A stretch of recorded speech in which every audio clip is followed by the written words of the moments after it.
Əgər üzrxahlıq olmasaydı, onda səfərin tarixi dəyişilə bilərdi. Mən bunu bizim daxili söhbətlərimizdən sizə deyə bilərəm. Alman səfiri dəvət olundu, Xarici İşlər Nazirliyinə gəldi ki, vəziyyəti aydınlaşdırsın və o söylədi, əgər səhv etmirəmsə, ki, o dedi ki, bəli, onlar üzr istəməyəcəklər, elə deyilmi Hikmət? Bu digər bir təəccüb idi. Sonra mənim köməkçim Hikmət Hacıyev Prezident Steinmeierin administrasiya rəhbəri ilə əlaqə saxladı. Və cavab nə oldu Hikmət?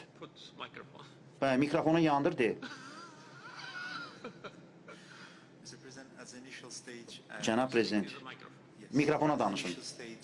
İlkin mərhələdə xanım sədr dedi ki, bu bilərəkdən deyil, bu texniki səhvdir və bu bizim aramızda qalsın, bu üzrxahlıqdır oldu. Amma mən sizdən başqa bir təlimat aldım ki, Azərbaycan təkid edir ki, bu rəsmən ictimaiyyət qarşısında üzrxahlıq verilsin. Və bundan sonra bunları etdi, bunu etdi. Təşəkkür edirəm. Bax, bu məsələ belə öz həllini tapdır.